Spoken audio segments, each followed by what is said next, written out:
Cal Fire says today will be another tough weather day for the firefight against the Caldor Fire burning near Lake Tahoe, with a red flag warning extended through tonight. Want to give you a look at this map so you can see where this fire is moving.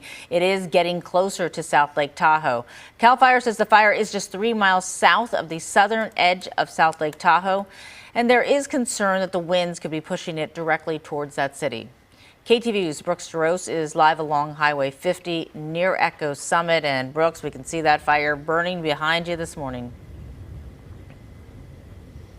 We traveled from South Lake Tahoe down to Echo Summit, and what we found is spot fire after spot fire, and fire crews lining up all along Route 50 looking to, maintain or watch what's going on. Like you can see behind me, these little spot fires. We just had a flare up right before you guys came to us, and we saw embers flying, and that's what firefighters are really concerned about, because they end up causing new fires. And as you get a little bit of a breeze and the wind blowing, well, you can see all the smoke that's in the air. This is some of the worst air quality we've seen since we've been here. That's also prohibited airdrops from occurring.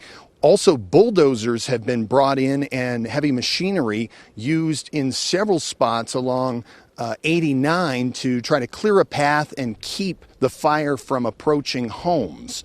So that is just a little bit of what we've been dealing with.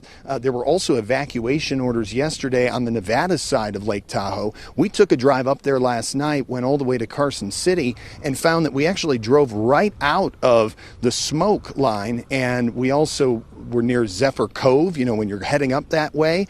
We saw no one on the roads, and everything was closed. So it appears most people are heeding the evacuations. What you're seeing now is some video yesterday when fire crews were actually going house by house trying to clear any sort of debris that was on the roof, around the base of the home, and removing hazardous materials like propane tanks, gasoline, and wood piles that might be too close to the house, anything that could be fuel to the fire. So now we're just seeing all these fire trucks lining up and watching things burn and maintaining. And I'm told by Cal Fire that's actually a strategy. They want to let some things burn and try to get rid of as much dry vegetation as possible.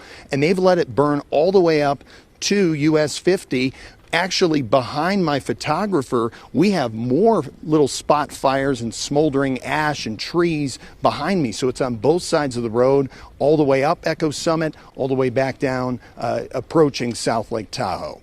Yeah, it is hard, Brooks, to watch it not knowing which areas are supposed to be allowed to let burn and which ones are just burning because they're burning. In terms of the conditions there, I know it's been cooler here in the Bay Area this morning, but you've got the wind they're really concerned about up there. Are you seeing that, picking up at all as this morning, kind of progresses? It does get quieter at night. It was yesterday afternoon. It was really gusty. Now what we're seeing is just a steady breeze here and there, or smaller gusts of wind. Of course, that red flag warning is in effect until 11 o'clock tonight. So they are concerned that this fire could spread, or these little spot fires could crop up, which is one of the reasons they say they wanted to evacuate so many people from their homes. It is a tough thing to watch as we get there, and then certainly we appreciate your reports. Stay safe out there, Brooks. We'll keep checking in with you throughout the morning.